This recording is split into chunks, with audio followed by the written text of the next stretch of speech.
Good evening Jagannath.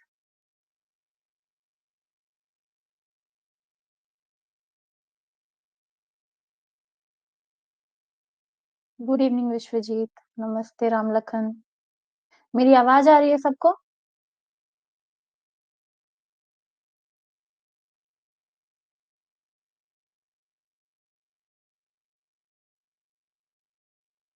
Good evening Kavita. Good. नमस्ते प्रांजलि। थोड़ा सा वेट कर लेते हैं, सारे बच्चे जुड़ जाएं, उसके बाद हम लोग क्लास करेंगे। ठीक है, स्टार्ट करेंगे। चलो, तो जैसे मैंने बोला था, आज हम लोग जॉन लॉक का हाफ पढ़ रहे हैं। ठीक है, और उसके बाद लास्ट में हम लोग का हुआ क्वेश्चन आवर। ठीक है, और आज जो पहले क्लासेस हुई है ना,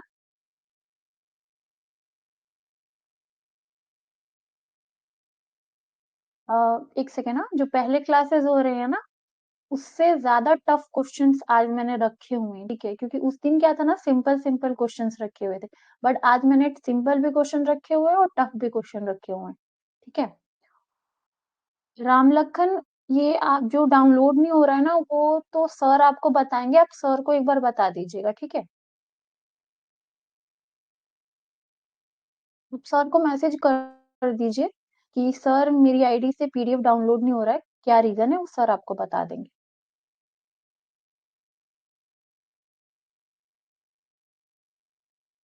आप लोग तो सर से व्हाट्सएप पे बात हो रहा होगा ना?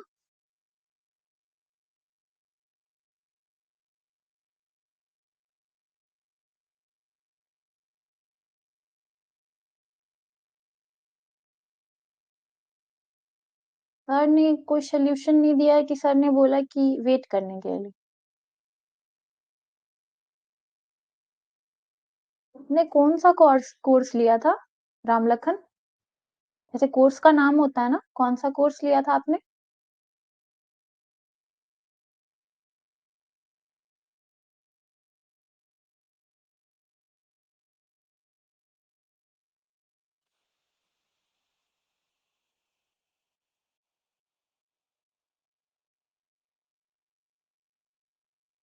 वो तो ठीक है। हाँ विश्वजीत, वही तो हम लोग कल वही बोल रहे थे ना कि रामलखन, रामलखन चीज बोली थी ना, उसी को हम लोग क्लियर कर रहे थे।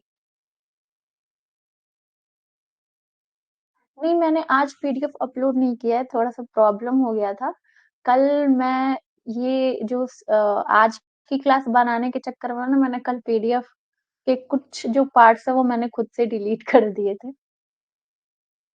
तो मुझे फिर से उसको बनाना पड़ेगा। ठीक है, 2-3 स्लाइड मैंने खुद से डिलीट कर दी थी इसको बनाने के चक्कर में, तो आज मैं करूंगी उसको, फिर से मुझे बनाना पड़ेगा, उसके बाद मैं आज दोनों क्लासेस के पीडीएफ डाल दूंगी।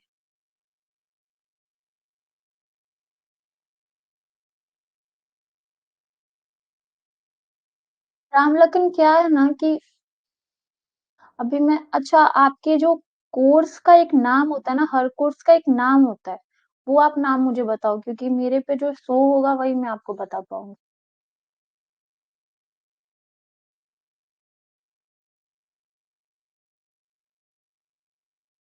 बैच का नाम होता है ना,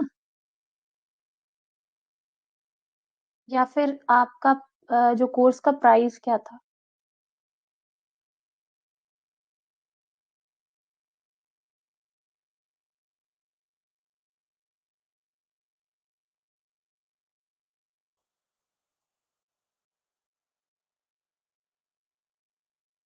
और सारे बच्चों को डाउनलोड करने में प्रॉब्लम नहीं है ना, कि सबकी यही प्रॉब्लम आ रही है?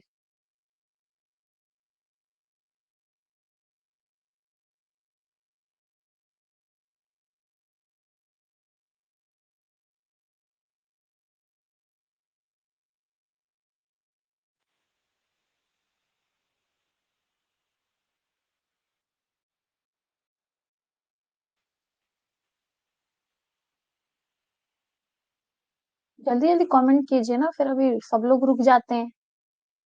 चलो, ऑलमोस्ट सारे बच्चे आ भी गए हैं।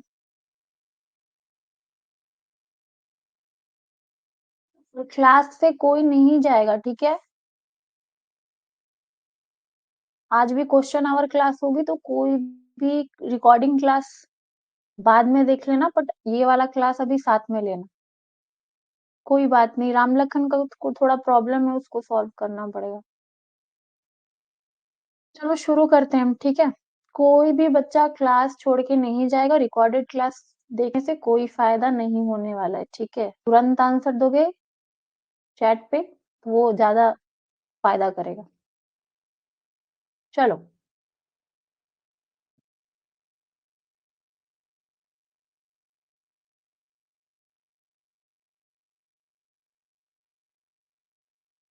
जहां से हम लोगों ने छोड़ा था वहीं से हम लोग शुरू कर रहे हैं, ठीक है।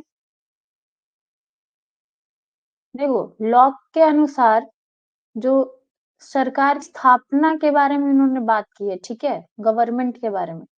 लॉ के अनुसार केवल सरकार की स्थापना के लिए ही सहमति की जरूरत होती है। इस तरह लॉक में संविधान शासन के विचार को बढ़ावा दिया, ठीक है। उन्होंने कहा कि एक हम लोग पहले तो गवर्नमेंट बनाएंगे, ठीक है, किसके लिए, लोगों के लिए। और हम लोगों ने कल के क्लास में पढ़ा था कि हम लोग गवर्नमेंट क्यों बनाना चाहते थे लोग। सब लोग जवाब दीजिए तो।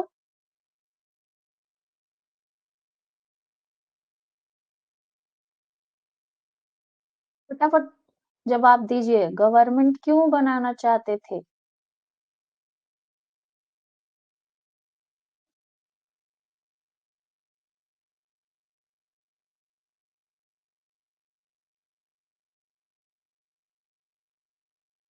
सारे बच्चे लाइव हैं ऑलमोस्ट, रोज से ज्यादा ही लाइव है, लेकिन कमेंट फटाफट कीजिए तब तो पता चलेगा ना। कल की क्लास में हमने पढ़ा था कि गवर्नमेंट को बनाना चाहिए, लेकिन अब क्यों बनाना चाहिए।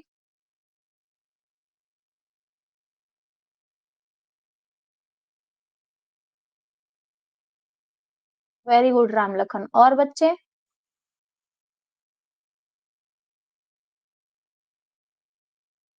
हम्म, वेरी गुड विश्वजीत। और लोग कहाँ हैं। सारे लोग लाइव है ऑलमोस्ट, बहुत ज्यादा बच्चे लाइव बैठे हुए हैं। जवाब भी देना ना।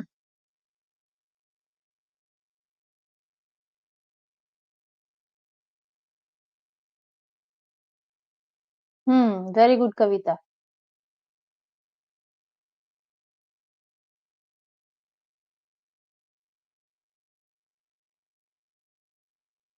और उन्हें सुरक्षा देने के लिए, इंसान को सुरक्षा, सेफ्टी, रक्षा करने के लिए संपत्ति का हम लोगों ने कल बात की थी ना। चलो, तो इन्होंने सरकार बनाया, तो अब मान लो सरकार बनाया तो उस सरकार को नियम कानून से चलने के लिए उन्होंने क्या, किस चीज की बात की है, कॉन्स्टिट्यूशनल गवर्नमेंट की बात की है, ठीक है। लॉक के अनुसार मनुष्य मूलतः विवेकशील प्राणी है। सरकार बन जाने पर वह विवेक सरकार के पास नहीं चल जाता है, बल्कि मनुष्य के पास ही रहता है। अंत मनुष्य को सरकार पर नियंत्रण और निगरानी रखने का पूरा अधिकार है, ठीक है। इन्होंने क्या कहा कि मनुष्य क्या है, विवेकशील प्राणी है, ठीक है। और सरकार बन जाने के बाद भी, ठीक है, जो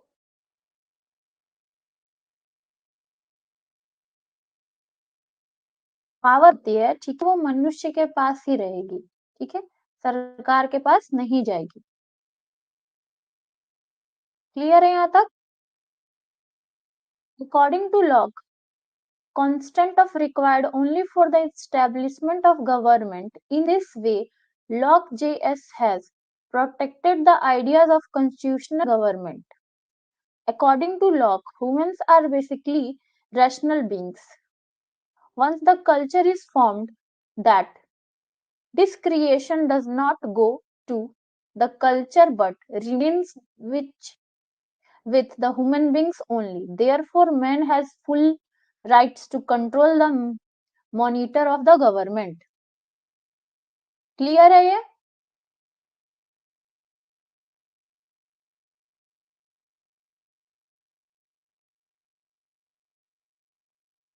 चलो, अब लॉक ने निजी संपत्ति का स्वरूप क्या दिया था, नेचर ऑफ प्राइवेट प्रॉपर्टी के बारे में क्या बोला था, ठीक है।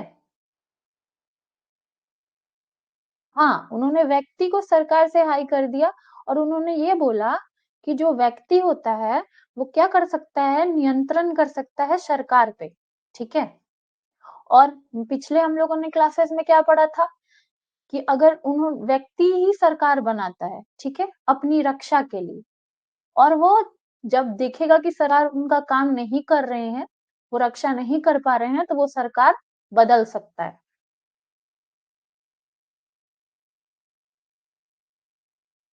क्लियर।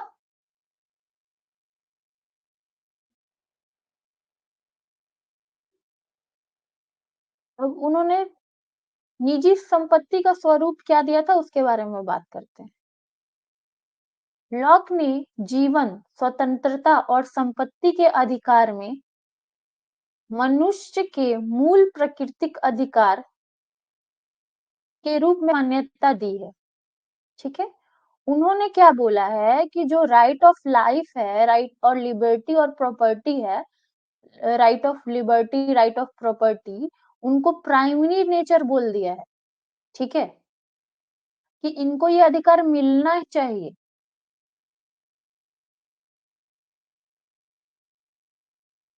उसने तर्क दिया है कि मनुष्य इन्हीं अधिकारों की रक्षा के लिए नागरिक समाज या राज्य का निर्माण करते हैं या फिर सरकार का निर्माण करते हैं, ठीक है। Locke has recognized right to life, liberty and property of primary nature of right of man. He has argued the human creates civil society and the state of protect this right. Clear है ये? Simple सी चीज है। ये clear हुआ?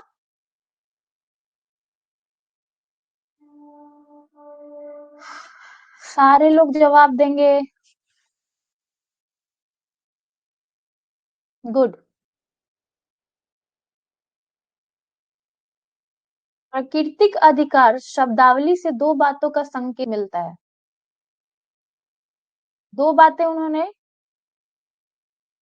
प्राकृतिक अधिकार के बारे में बोली है, ठीक है। नेचुरल राइट्स जो होते हैं, मनुष्य के ये अधिकार प्राकृतिक दशा में भी विद्यमान होते हैं और ये अधिकार स्वयं मनुष्य की प्रकृति में निहित है। ये किसी भी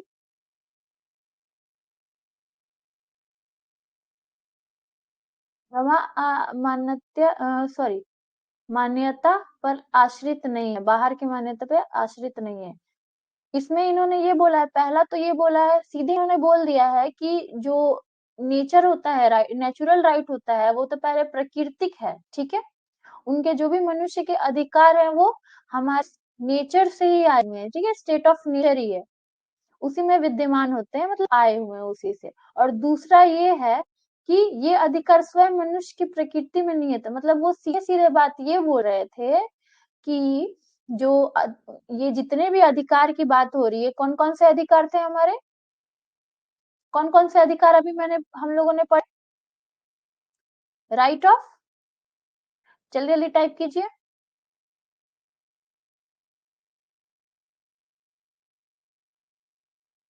पिछले स्लाइड में हम लोगों ने किस किस राइट्स की बात की थी,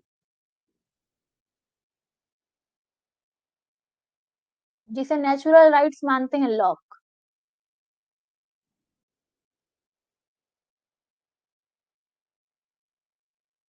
हाँ, राइट ऑफ लिबर्टी और संपत्ति। Very good. वो क्या होता है, नेचुरल राइट है किसी भी मनुष्य का, ठीक है। क्लियर है ये? The terminology of natural rights indicates the two things. These rights of man also exist the state of nature, and those rights are inherent in the nature of man himself. They are not dependent on any external recognition.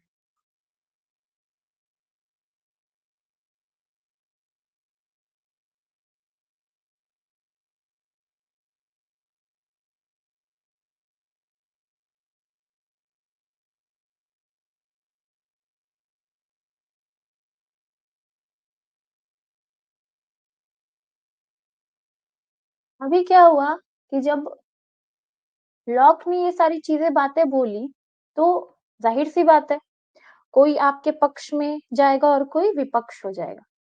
तो इन्होंने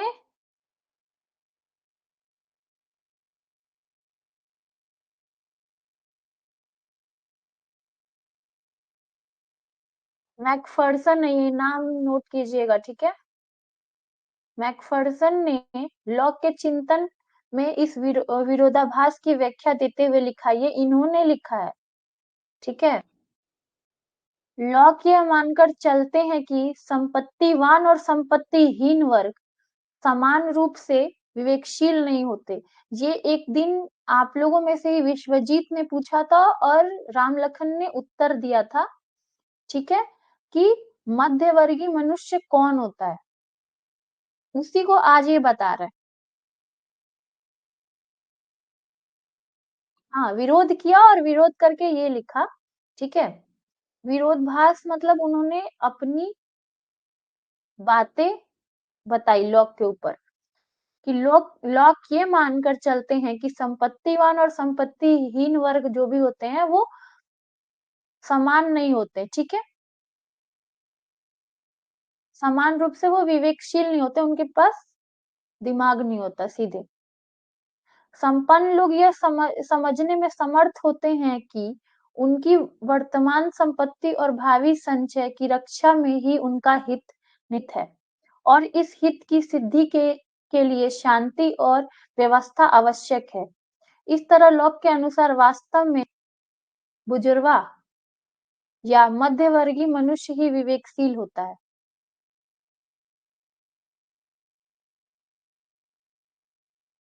हाँ, तो इसका मतलब जो उस दिन आप लोग मध्यवर्गीय वर्ग बोल रहे थे, उसका क्या मतलब है, जिसके पास संपत्ति है, ठीक है।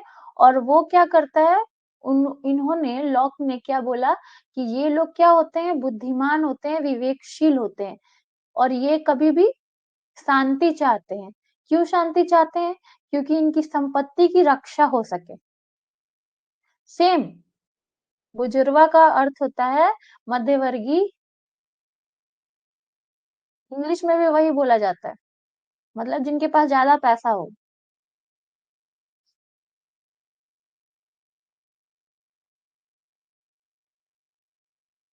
क्लियर है ये? अब जिन्हें इंग्लिश में पढ़ना है, lock assume that the property and property less classes are not equal rational, ठीक है। Prosperous peoples are able to understand their best interest lies in their present property and the protection of their future property, and the accomplished the interest, food and arrangement are necessary for this. In the way, according to Locke, in reality only the bourgeois and the middle class men are rational. Clear है?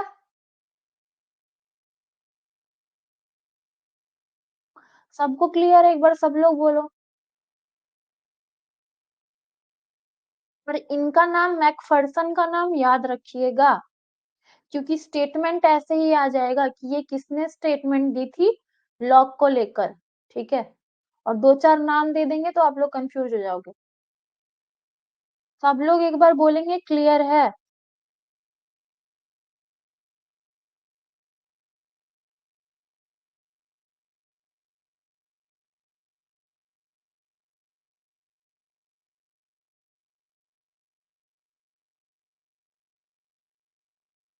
अब देखो, lock के अनुसार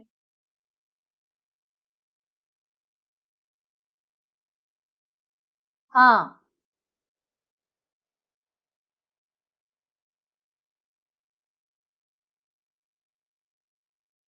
रामलखन ये आपका कौन सा attempt है? कितना अटेम्प्ट दे चुके हैं आप? फर्स्ट है क्या, सेकंड?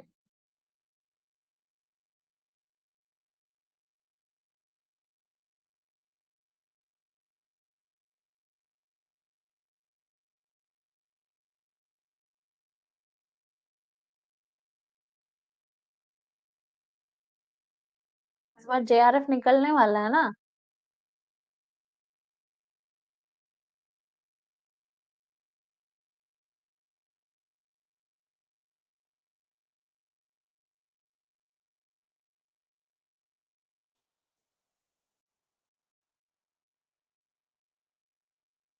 कोई बात नहीं, कोई बात नहीं।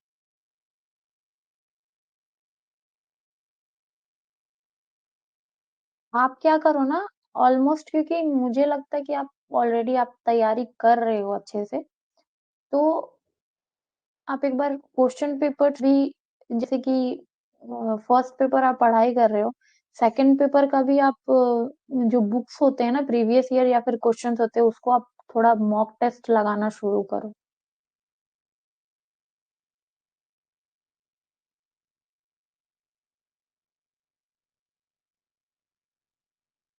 चलो आगे पढ़ते हैं, ठीक है। लॉक के अनुसार संपत्ति की रक्षा का विचार ही मनुष्य को यह प्रेरणा देता है कि प्राकृतिक दशा का त्याग करके नागरिक समाज की स्थापना करे।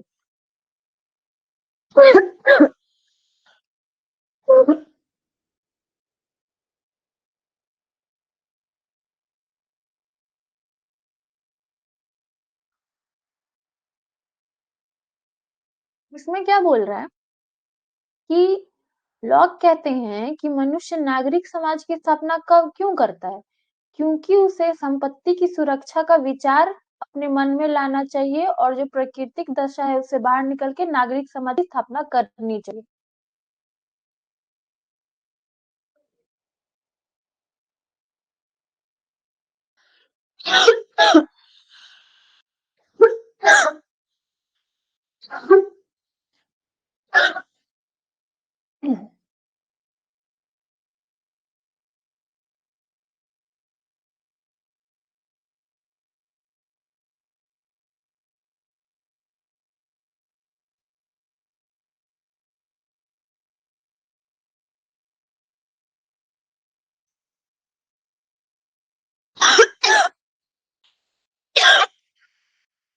चलो सॉरी। लॉक का तात्पर्य यह था कि नागरिक समाज में व्यक्ति को आर्थिक गतिविधियों में भाग लेने का पूर्ण स्वतंत्रता है, ठीक है। उन्होंने बोला कि जब व्यक्ति नागरिक समाज बनाता है तो उन्हें आर्थिक गतिविधियों में भाग लेने का लिए स्वतंत्रता मिल जाती है, ठीक है। और इस तरह 17वीं शताब्दी में पूंजीवादी वर्ग की वास्तविक मांगों को तार्किक आधार प्रदान करने वाले कौन थे? लॉक थे, ठीक है। कैपिटलिस्ट क्लास को इन्होंने क्या किया था की चर्चा की थी, ठीक है। ये क्लियर हुआ। According to Locke, it is the idea of stability of property in inspire humans to abandon the nature condition of and establish the civil society. What Locke meant was that the civil society, a person has completed freedom to participate in economic activity. In this way, Locke has tried to provide the logical basis to the real demands of the capitalist class of the 17th century. Clear हो गया ये?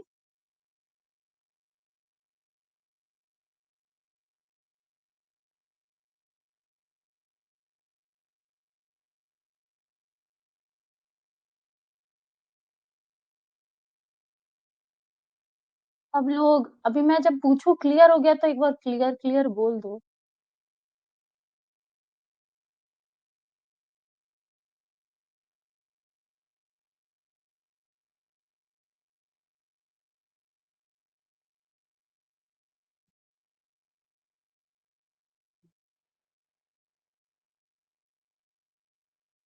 अभी देखिए, निजी संपत्ति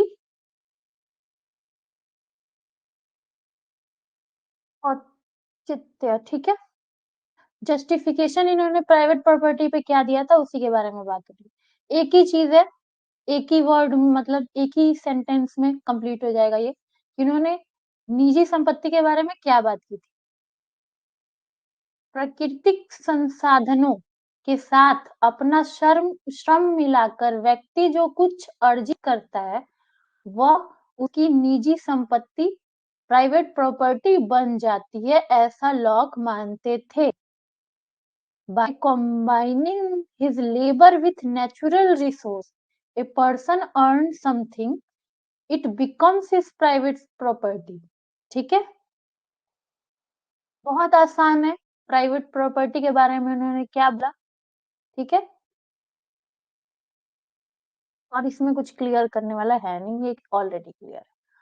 अभी देखो इनके वर्क्स के बारे में, और ये पीवीआई है, आप सब जानते हो।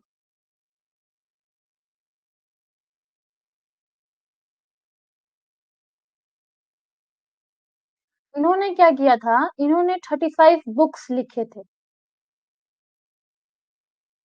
इससे ज्यादा भी हो सकते हैं, बट इनके कुछ इंपॉर्टेंट बुक्स है, उसके बारे में हम लोग पढ़ेंगे, ठीक है। और मैं इसको जैसे टच करती हूँ ये भागना शुरू कर देते। पहला कौन सा है?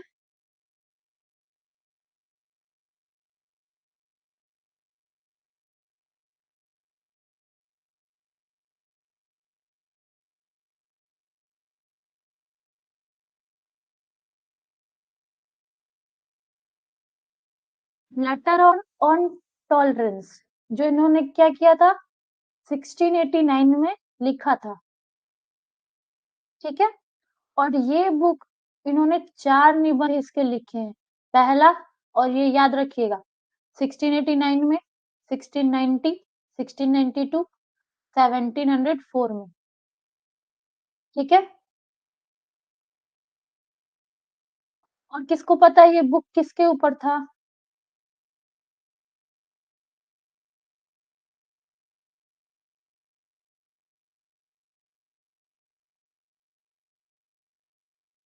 दूसरा बुक इन्होंने लिखा है,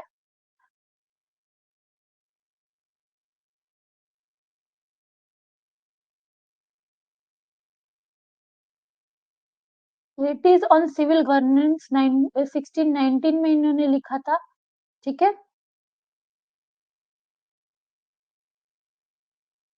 और इसके 2 भाग थे, इन्होंने इसको 2 भाग में डिवाइड कर दिया था, इसीलिए इसको लिखा जाता है टू ट्रीटिसेस ऑन सिविल गवर्नमेंट। इसमें इन्होंने नागरिक शासन पर 2 निबंध लिखे थे। हम्म, ठीक है। और ये डेट याद रखिएगा सबका।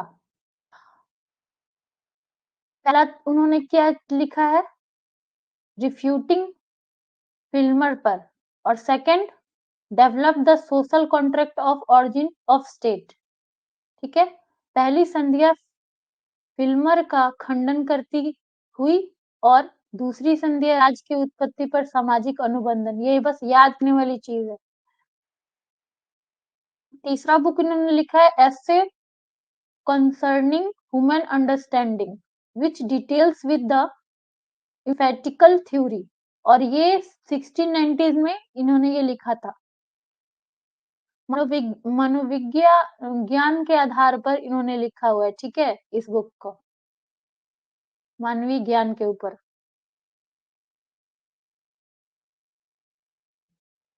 इन्होंने एक और बुक लिखी थी, लेकिन ये क्या है कि जो, हाँ, फंडामेंटल कॉन्स्टिट्यूशन कंसर्निंग कैलिफोर्निया, ठीक है।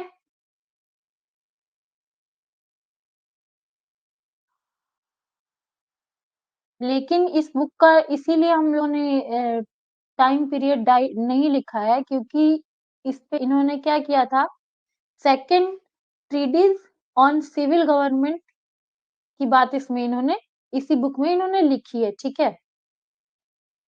और इनको फादर ऑफ लिबरलिज्म कहा जाता है। अभी मैं बुक नहीं दिखा सकती, मैंने लगाया नहीं है इस पे, ठीक है, क्योंकि इनकी बुक्स बहुत सारी चीजें आ रही थी ना, तो मैं लगा नहीं पाई फोटोज।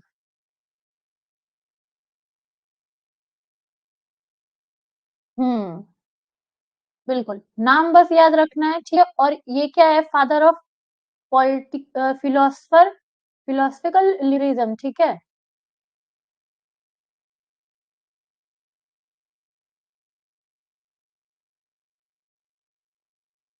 वह दार्शनिक उदारवाद जनक, मानवाधिकारों के महान समर्थक, राजनीतिक और सहमति के पैगंबर और व्यक्तियों के मार्ग के महान समर्थक थे।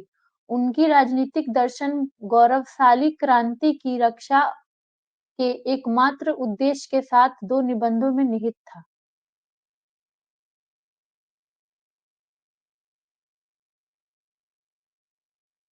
बुक का नाम देखना है? अभी तो दिखाया मैंने।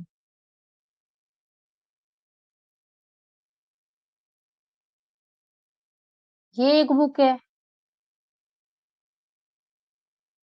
हाँ, ये एक बुक है, एसे कंसर्निंग ह्यूमन अंडरस्टैंड। और ये 2 बुक है, letters on tolerance, treatise of civil government. और इसमें इन्होंने 2 निबंध लिखे थे, इसीलिए 2 जाता है यहाँ। बस यही है। चलो अब सब लोग हो जाओ एक्टिव। जितने बच्चे हो जाएंगे एक्टिव, अभी सब लोग कमेंट करेंगे। यहाँ तक क्लियर है ना? अब आ रहा है क्वेश्चन। सारे कमेंट करेंगे तभी हम लोग क्वेश्चन शुरू करेंगे। मुझे पता है ठंडी है, लेकिन अपने हाथों का प्रयोग कर लीजिए, क्योंकि क्या होता है ना, ठंडी में दिमाग भी काम करना बंद कर देता है। सारे बच्चे विश्वजीत ही बस एक्टिव है, और कहाँ गए?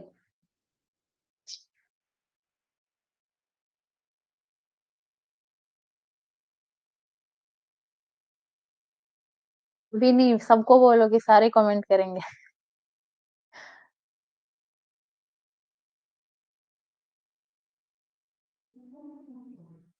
बैचलर हो ना तुम लोग?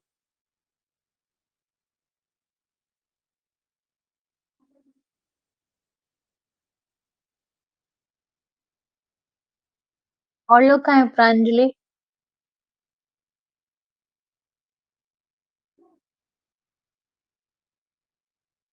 भी ऐसा नहीं कि सब चले जाना, ठीक है? रेडी? ये हम लोगों ने पढ़ा था, और इसका आंसर आसानी से दे सकते हैं आप। और यहाँ पे ये 8 नहीं लिखा हुआ, ठीक है, ये गलती से है। आप लोग बताओ, who said fear and I were born twins? Plato, Locke, Hobbes, Aristotle? किसने बोला था? फटाफट, फर्स्ट नंबर का आंसर क्या होगा? 1 2 3 4 कौन सा? सारे देंगे आंसर?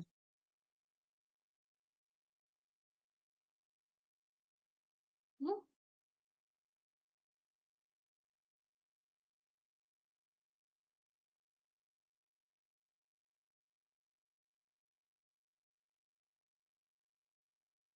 फटाफट फटाफट।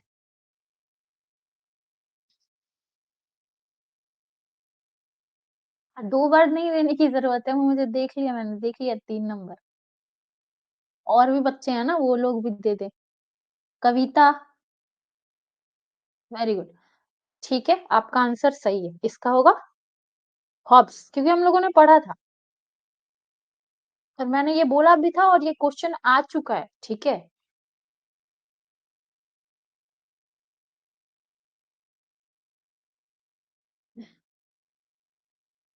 और एक और चीज, सब लोग पहले तो चीटिंग नहीं करेंगे, ठीक है? दूसरी चीज, मैं लास्ट में पूछूंगी कितना मार्क्स आया कितने में। सही सही आंसर देना है।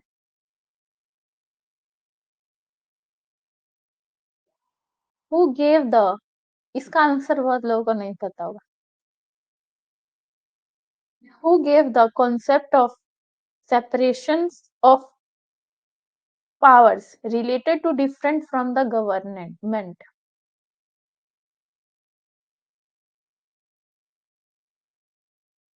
मोंटेस्क्यू, अरस्तू और प्लेटो? किसने दिया था? सेकंड का आंसर फटाफट।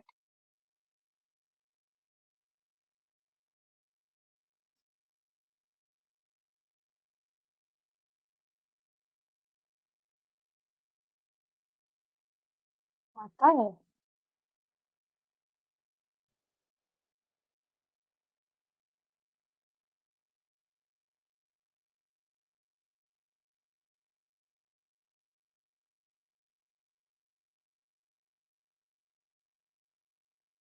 Very good.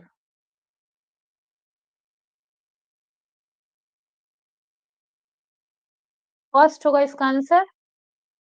और याद रखिएगा सेपरेशन ऑफ पावर के बारे में किसने बात की है, ठीक है, जिनको नहीं पता है वो याद कर लेंगे।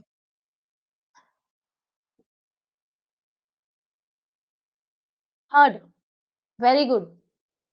Who said there is no avoiding war? It can only be postponed to the advantages of your family. John Locke, Thomas Hobbes, Niccolo Machiavelli, Rousseau. किसने कहा था युग युद्ध को टाला नहीं जा सकता, इसे केवल अपने शत्रु के लाभ के लिए स्थगित किया जा सकता है। अब इसका आंसर आप लोग दीजिए।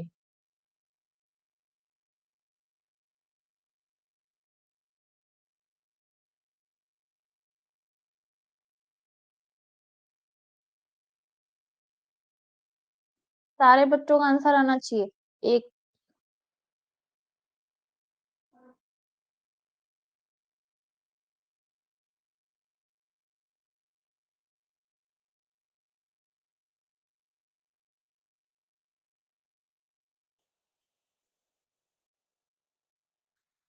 कविता विश्वजीत का आंसर आ गया, और कहाँ गए?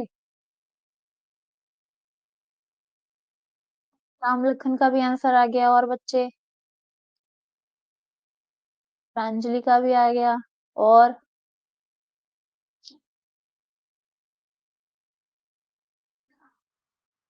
ये तो हम लोगों ने पढ़ा था, क्या वाली पढ़ चुके हैं हम लोग।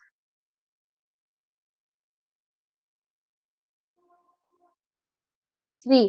अभी तक कितना किसको मिला? 3 में से कितना? ऑलमोस्ट किसका किसका सही हुआ?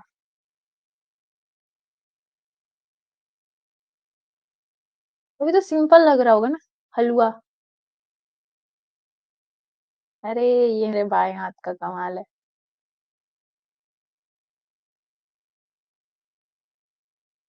3 आउट ऑफ।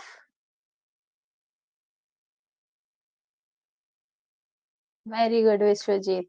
और लोग?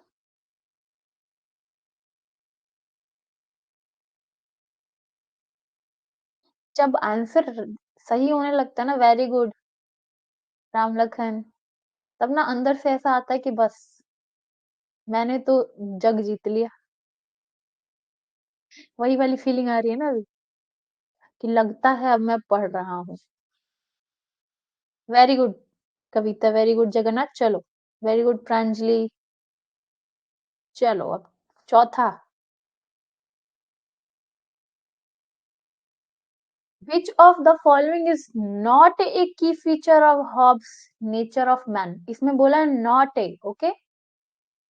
Man is guided by appetite, desire and passion, competition, fear and suspicion of others, always British, blunder of matter in motion of and motion creation emotion। निम्नलिखित में से कौन सा हॉब्स मनुष्य की प्राकृतिक मुख्य विशेषता नहीं है? यहाँ पे भूसा लिखा हुआ है, ठीक है, ये नहीं होगा।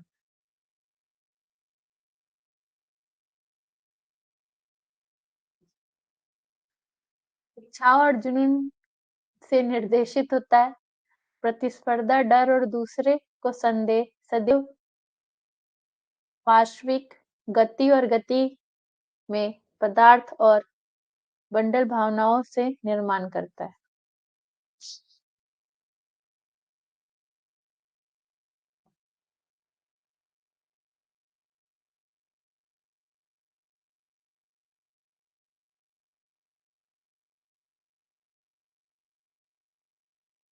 हम लोग देंगे आंसर।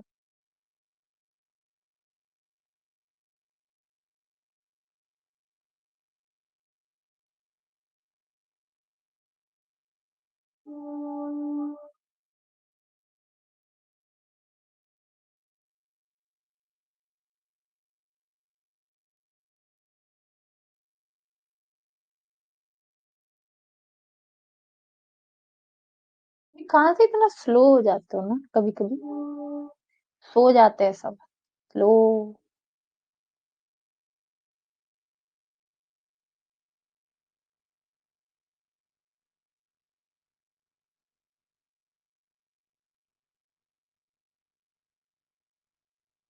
एक बार फिर से पढ़ो।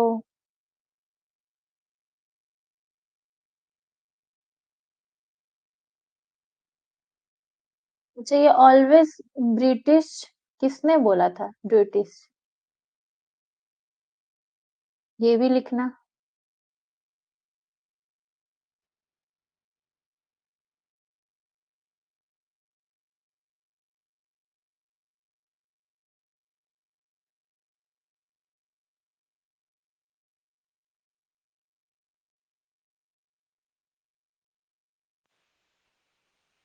और भी बच्चे हैं ना, विश्वजीत और कविता ही है क्या क्लास में?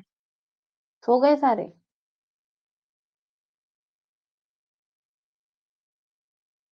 मैंने पूछा कि ऑलवेज ब्रिटिश ये किसके कथन है? कौन कहता था मनुष्य के बारे में?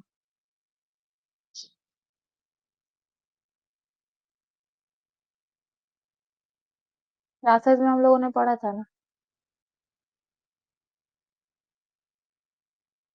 अंजलि 3, जगन्नाथ 4, और राम लखन कहाँ चले गए? और भी बच्चे हैं।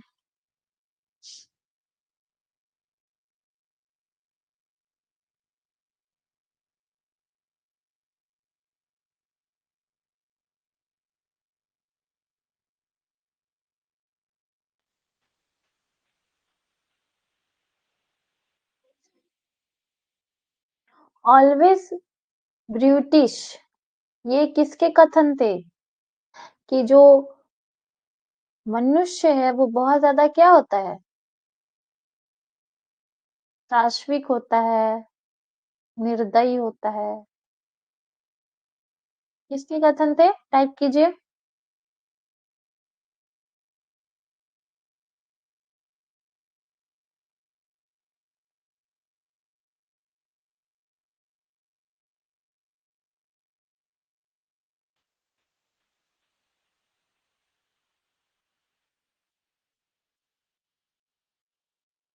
अब इसमें से क्या पूछ रहा है कि which of the following is the key feature of Hobbes' nature of man? Not the key feature of Hobbes' nature of man. कौन सा एक नहीं होगा? कुछ बच्चों ने सही आंसर दिए, कुछ बच्चों ने गलत आंसर दिए।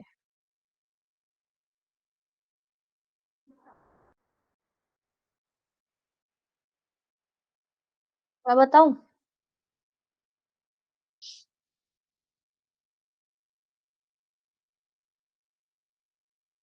और किसने किसने दिया था?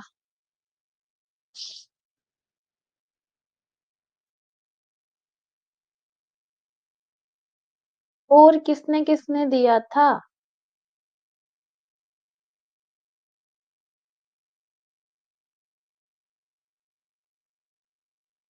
अंजलि ने दिया, जगन्नाथ ने दिया है, राम लखन ने दिया है, और किसने किसने दिया है?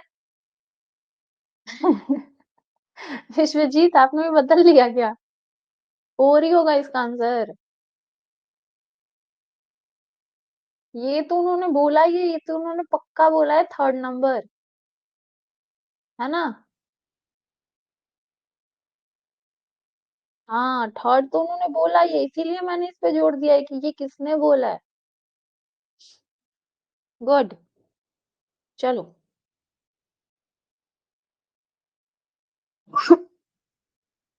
अच्छा, एक बात, जिन बच्चों को हिंदी समझ में आती है वो इस स्लाइड पे रहेंगे, जिन बच्चों को इंग्लिश समझ में आती है वो उस स्लाइड पे जाएंगे, ठीक है? दो स्लाइड मैंने बनाई है क्योंकि एक साथ मैं इंग्लिश और हिंदी नहीं रख सकती थी, क्योंकि क्वेश्चन कंप्लीट होना चाहिए। ठीक है? तो ऐसा कंफ्यूजन नहीं होना है कि मैम ने सिर्फ हिंदी में लिखा, इंग्लिश में नहीं लिखा। नेक्स्ट स्लाइड में सेम इसी क्वेश्चन को मैंने इंग्लिश में लिखा हुआ है। तो मैं दोनों स्लाइड पहले बताऊंगी, उसके बाद सब लोग आंसर बताएंगे। ठीक है?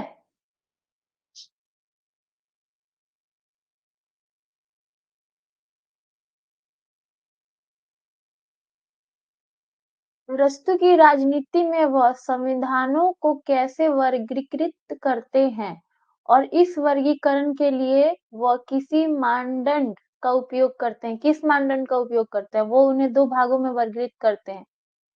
श्रेणियां एक दास शासन करती हैं और तीन अनेक द्वारा शासन करती हैं।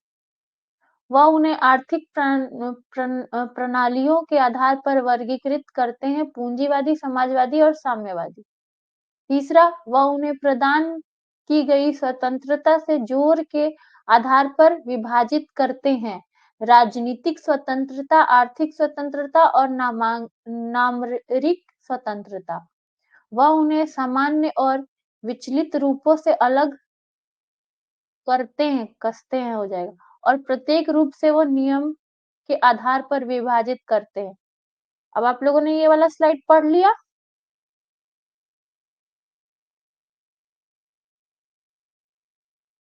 एक बार पढ़ लो जिनका जिनका हिंदी है, ठीक है? आंसर अभी मत देना, मैं जब बोलूंगी तब देना।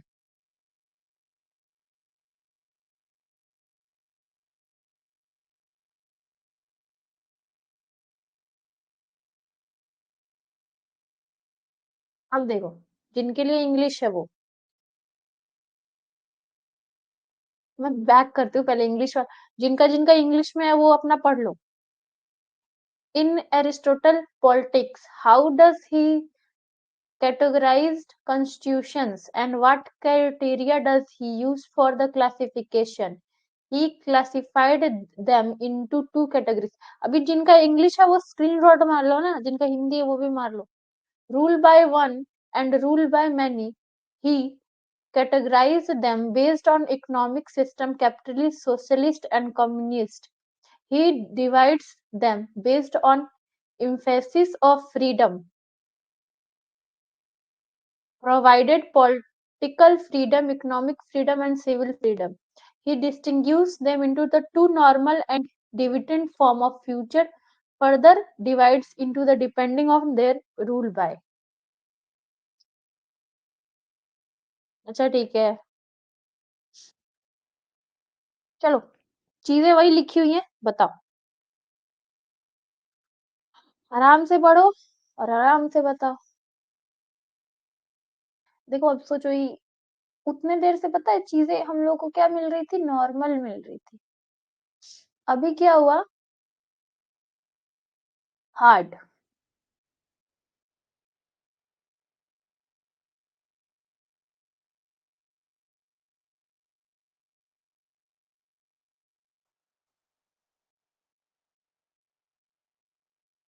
पढ़ लीजिए और आंसर दीजिए।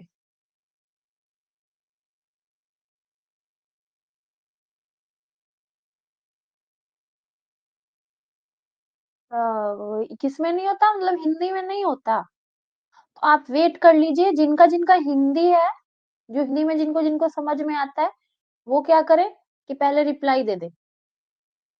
फिर मैं इंग्लिश वाला स्लाइड खोलूंगी तो जो बच्चे होंगे, जो बच्चे इंग्लिश में समझते हैं, वो इंग्लिश वाला पढ़ के फिर आंसर देंगे, ठीक है?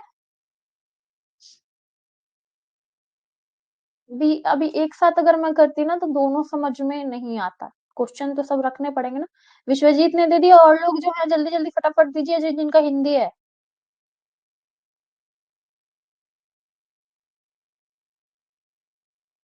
और अगर आप लोग का इंग्लिश है तो आप लोग एक बार टाइप कर दो कि मेरा इंग्लिश है, फिर मैं बदल देती हूँ।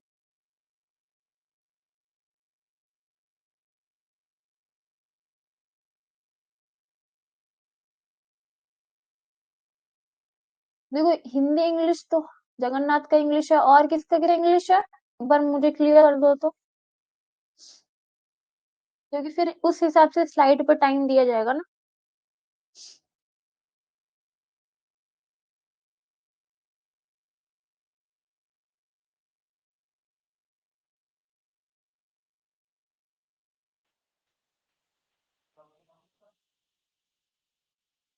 वीता का भी इंग्लिश है, और राम लखन, प्रांजलि, आप लोग टाइप कीजिए। प्रांजलि हिंदी है तो प्रांजलि आप आंसर दीजिए। राम लखन कहाँ गए वो? और कुछ बच्चे लाइव भी बैठे हैं, वो भी अपना आंसर दे सकते हैं।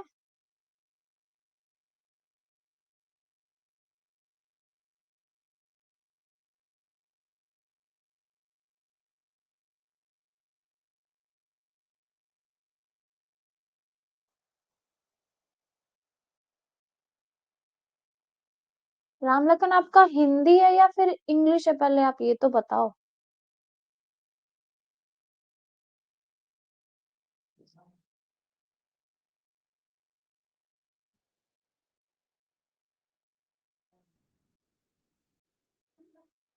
हिंदी।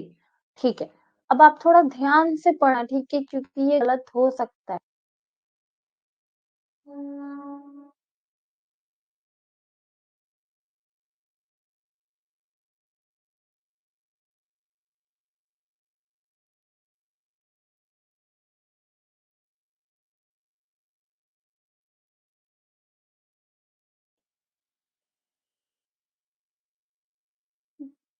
मैं हटा रही हूँ अब, ठीक है।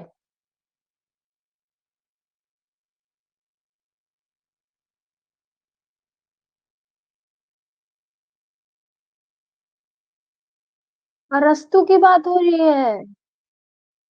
हम्म,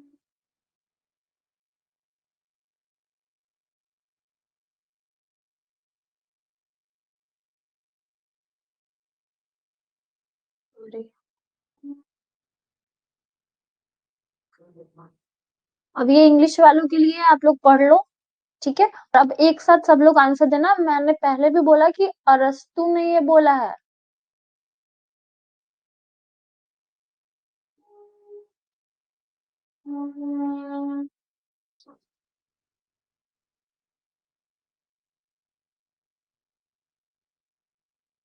राम लखन आप फिर से पढ़िए एक बार, जो बच्चे तेज हैं वो भी अगर थोड़ा सा कंफ्यूज हो जाए तो।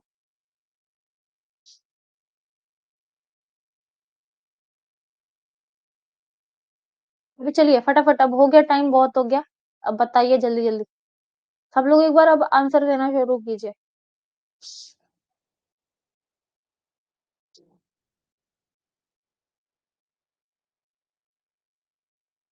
विश्वजीत 4, जगन्नाथ 4, और बच्चे, प्रांजलि 4।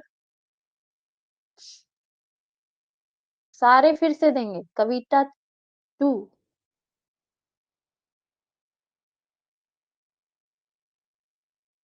अरे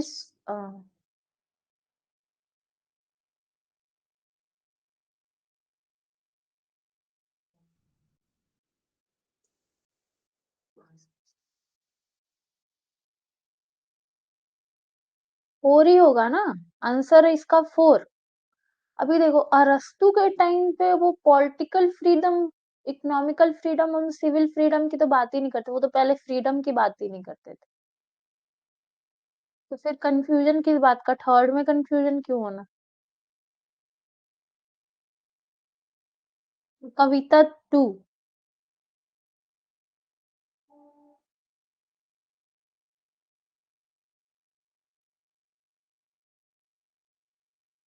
उन्होंने,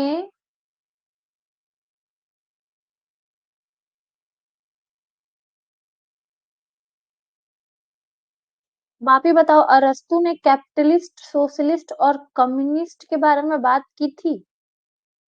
क्योंकि सेकंड और थर्ड दोनों एक ही चीज बोल रहा है। एक बार ध्यान से पढ़ो।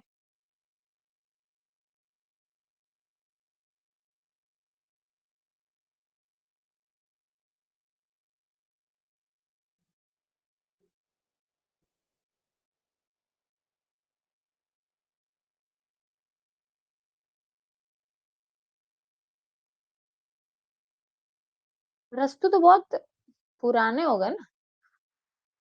अभी अगर हम लोग लॉक को पढ़ रहे हैं, हॉब्स को पढ़ रहे हैं, तो ये चीज बातें करेंगे तो हम लोग सही बात करेंगे, ठीक है। लेकिन उन्होंने तो ये बात ही नहीं की थी इन सारी चीजों के बारे में, तो फिर कंफ्यूजन किस बात की।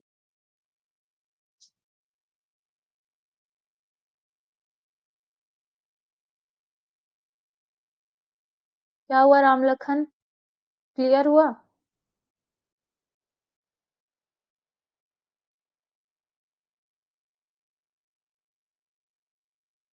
चलिए। ये बताइए, ये बहुत आसान है। 6 number, who was the disciple of Greek philosopher Socrates, Aristotle, Plato, Pythagoras and Thales? यूनानी दार्शनिक सुकरात के शिष्य कौन थे? अरस्तु, प्लेटो, पाइथागोरस एंड थेल्स। कौन थे? देखो हम लोगन कंफ्यूज नहीं होना है, ठीक है। एक चीज अपना पुराने जो भी थिंकर्स हैं उनको आप सोचिए और फिर बोलिए कि नहीं उन्होंने ये चीज बोली थी या नहीं बोली थी। सबके जवाब फटाफट आ रहे हैं, बहुत आसान है। मैंने एक आसान बीच में डाल दिया था।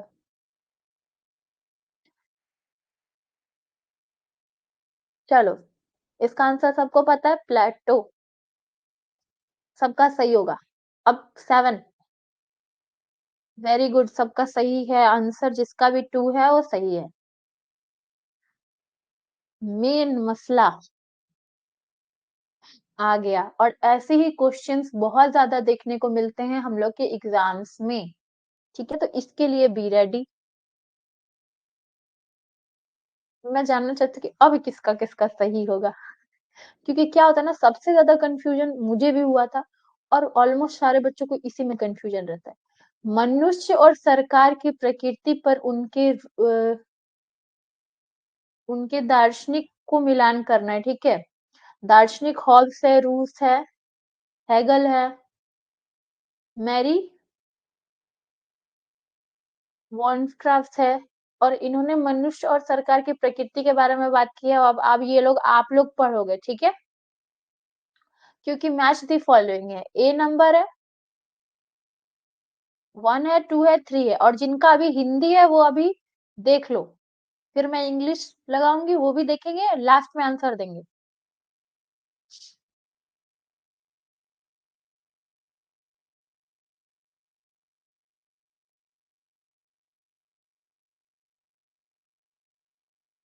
हो गया ना दिमाग।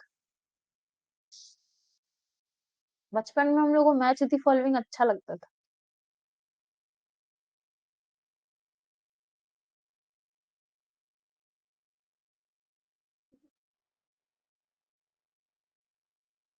पांच 5 मिनट का वक्त दे देती हूँ ना।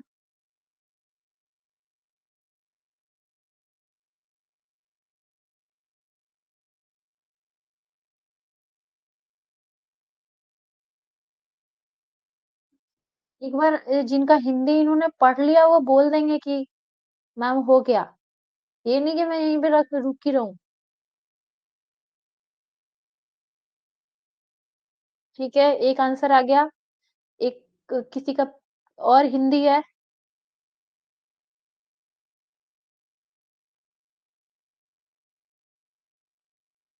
2 लोगों का और हिंदी है, वो अपना अपना जवाब दीजिए, फिर मैं इंग्लिश पे लगाऊंगी। हाँ, मैं रुकी हुई हूँ, अभी मैं रुकी हुई हूँ, आराम से चिल।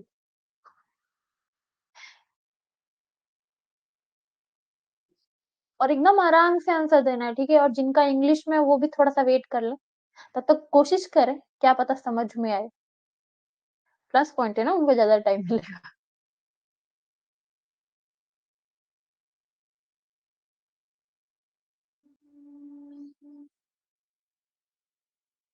और देखो, सिंपल भी क्वेश्चंस आते हैं और ऐसे भी क्वेश्चंस बहुत ज्यादा मिलेंगे आपको। सिंपल समझ जाओगे 30%, और ऐसे क्वेश्चन 70%। और इसके बाद वाला क्वेश्चन तो और भी वैसा ही है जैसे एग्जाम्स में आता है।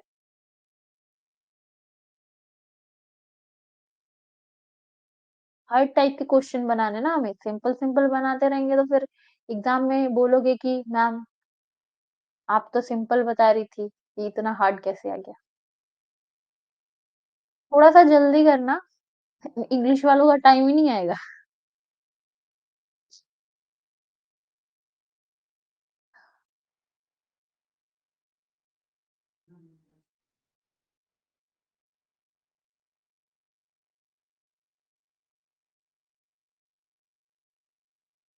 होना नहीं है, बताना है।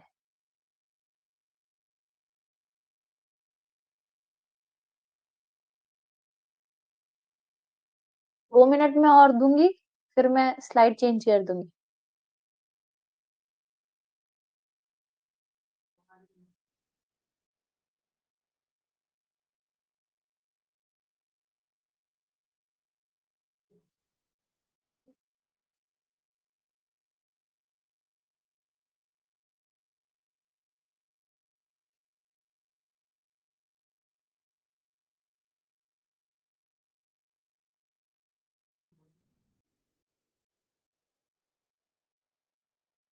चलो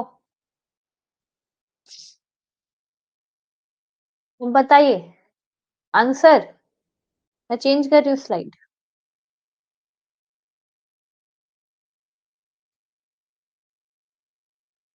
अब math the philosopher with their stance on the nature of human government. अब जिसका इंग्लिश है वो पढ़ ले।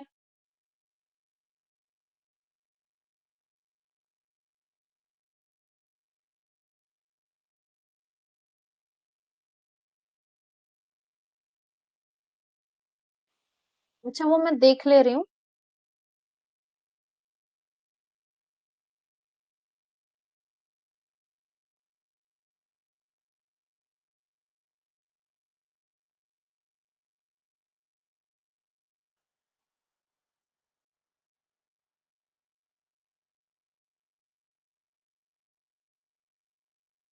देखो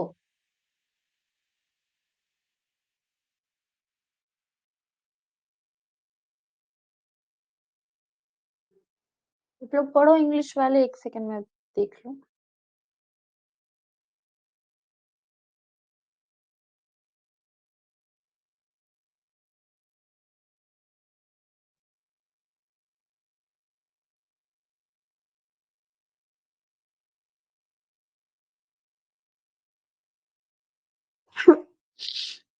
आप लोग आंसर दीजिए।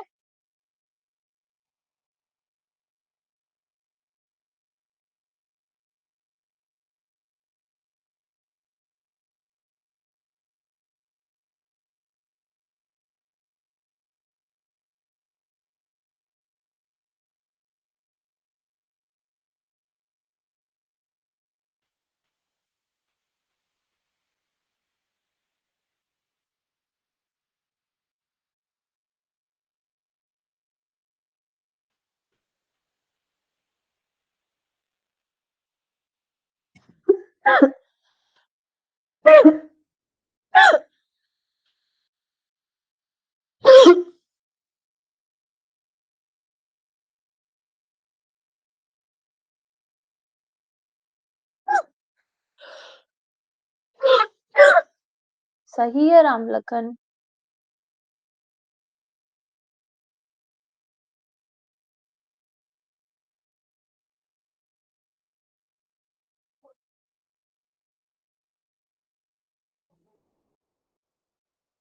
ठीक है, जिसने भी 3 दिया है उसका सही है।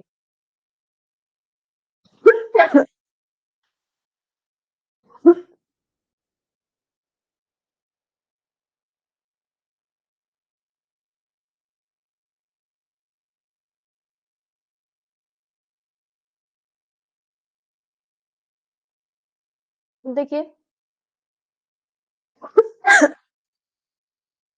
कथनों का कौन सा संयोजन जॉन लॉक के राजनीतिक दर्शन में सटीक प्रतिनिधित्व करता है?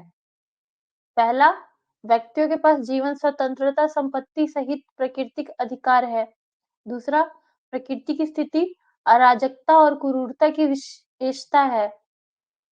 तीसरा, स्पष्ट रूप से परिभाषित शक्तियों के साथ सीमित सरकार आवश्यक है। चौथा, यदि नागरिक किसी सरकारी कार्रवाई से असंतुष्ट है तो वो क्रांति का अधिकार उचित है। कौन सा होगा आंसर? First, second, third. और जिनका इंग्लिश है वो थोड़ा सा वेट करें, मैं इंग्लिश वाले स्लाइड पर लगाऊंगी तब आप लोग दीजिएगा आंसर।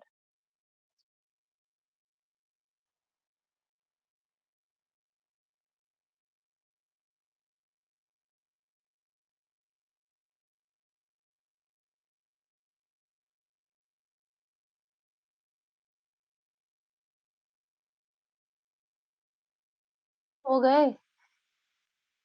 आंसर दीजिए फटाफट, टाइम हो चला है।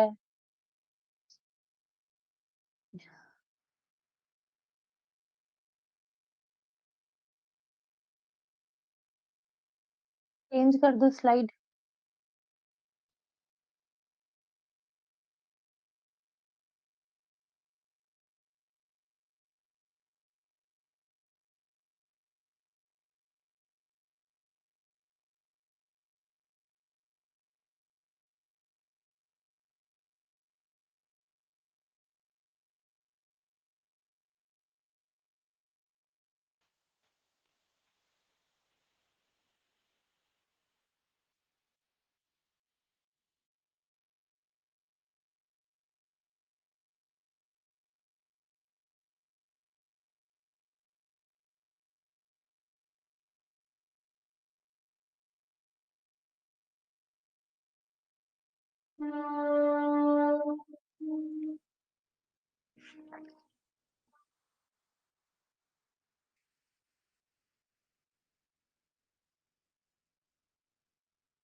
लखन जी सही बोल रहे हैं जी। चलो एक और ऑप्शन बना देते हैं ना।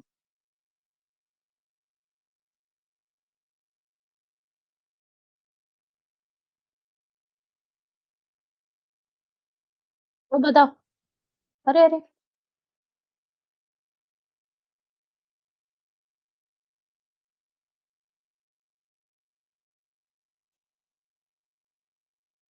वेरी गुड जी।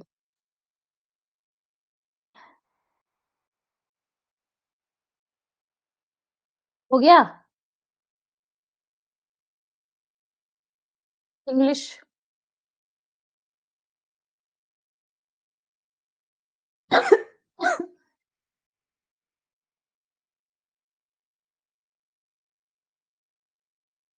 ये लास्ट है।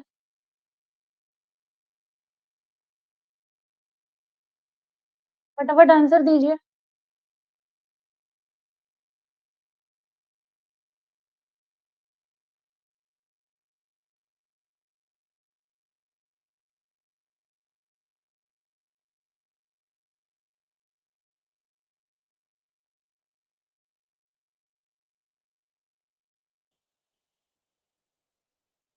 चलो वेरी गुड। आज के लिए इतना ही। कल हम लोग क्या करेंगे? रूसो। ठीक है। अब बताओ किसका किसका कितना कितना आया। ऑलमोस्ट सारे बच्चों का पूरा पूरा आया मेरे को लग रहा है।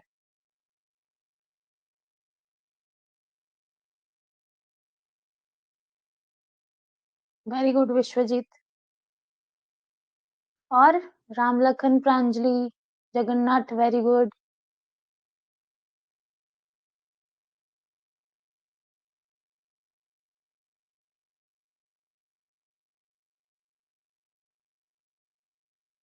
Very good Ram Lakhan. राम लखन आपके लिए है ना कि अब प्रैक्टिस मॉक टेस्ट देना शुरू कर दीजिए। क्या पता टॉप आ जाओ। कोई बात नहीं कविता। दो ही कम है। अब नेक्स्ट बार होगा तो पूरा लाएंगे। देखो। Very good Pranjali. रोज मैं 5 क्वेश्चन करूंगी ना क्या होता है ना कि कभी कभी हम लोग को एक ही पार्ट में कंप्लीट करना रहता है।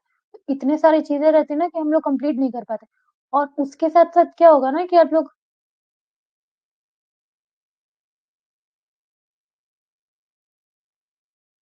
हाँ मैं कर लूंगी। और उसके साथ साथ क्या होता है ना कि आप लोग को पता रहता है कि कहीं ना कहीं ये इस क्लास में जिसके बारे में पढ़ाई हुई है उससे रिलेटेड है, लेकिन 2-4 क्लास के बाद पूछा जाता है ना तो बहुत सारे थिंकर्स हम लोग पढ़ चुके हैं जैसे कि अभी तो कंफ्यूजन थोड़ा सा होता है। तभी तो मजा आएगा ना। चलो ठीक है। अब अगली क्लास में मिलेंगे। आज दोनों पीडीएफ में डाल दूंगी। आप लोग देख लीजिएगा। सबको शुभ रात्रि। ठीक है। Good night.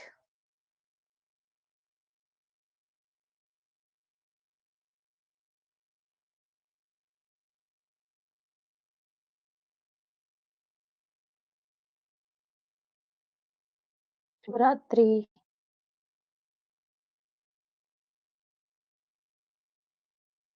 गुड नाइट सबको गुड नाइट। बाय।